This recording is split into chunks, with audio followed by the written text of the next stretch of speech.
মালদা মানেই আম আর ইতিহাসের গন্ধ মাখানো নানা প্রাচীন মসজিদ। মালদা জেলায় অবস্থিত তাঁতিপাড়া মসজিদ গেছেন কখনো? ১৪৮০ সালে এই মসজিদ নির্মাণ করেছিলেন মিরশাদ খান। বর্তমানে এই মসজিদ ধ্বংসপ্রাপ্ত। এই মসজিদে টেরাকোটার নকশা দেখবার মতো সুন্দর। মসজিদের বাইরের দিকে রয়েছে ৪টি অষ্টভুজাকৃতি বুরুজ। মসজিদের প্রবেশদ্বারের পূর্ব দিকে রয়েছে ৫টি, উত্তর ও দক্ষিণ দিকে রয়েছে ২টি খিলান। এছাড়াও মসজিদের উত্তর ও দক্ষিণ ভাগের আয়তন ২৮.৬৫ মিটার, পূর্বে ও পশ্চিম দিকের আয়তন ১৩.৪১ মিটার। খোলা আকাশের নিচে রয়েছে বহু উন্মুক্ত কক্ষ।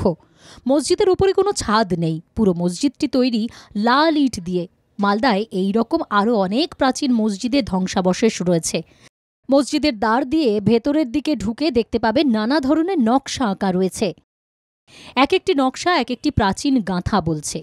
লোকমুখে শোনা যায়, পূর্বে এই মসজিদের উপরে ছিল এক বড় আকারের গম্বুজ, যদিও বর্তমানে এই গম্বুজের কোনো চিহ্ন নেই। এছাড়াও তাঁতিপাড়া মসজিদের কাছেই রয়েছে আরও এক মসজিদ, যার উপরের ভাগে রয়েছে গম্বুজ। সেটি হলো লোটন মসজিদ। ১৪৭৫ সালে তৈরি এই মসজিদ। সুলতানি আমলে এই মসজিদ নির্মাণ করেছিলেন ইউসুফ শাহ ইহা। এই মসজিদের কাজ সত্যি অসাধারণ বললেও কম বলা হয়। এই মসজিদের বারান্দার দিকে রয়েছে ২টি গম্বুজ। এখানে রয়েছে একটি ঢালু ছাদও। কেবল মালদা জেলা নয়, রাজ্যের বিভিন্ন প্রান্তের পর্যটকরা দলে দলে এসে ভিড় করে থাকেন এই দুই মসজিদ দর্শনে। ইতিহাসের স্বাক্ষর বহন করা এই দুই মসজিদের কারুকার্য অতুলনীয়। ফলে ইতিহাস ছুঁয়ে দেখার হাতছানি রয়েছে এই অঞ্চলে, যা ইতিহাস প্রেমীরা নিশ্চয়ই এড়াতে পারবেন না। কিন্তু এবার ভাবছেন কিভাবে যাবেন। ট্রেনে করে পৌঁছে যান মালদা স্টেশন, সেখান থেকে গাড়ি ভাড়া করে যেতে পারবেন এই দুই মসজিদ দর্শনে। ব্যুরো রিপোর্ট, বাংলা জাগো।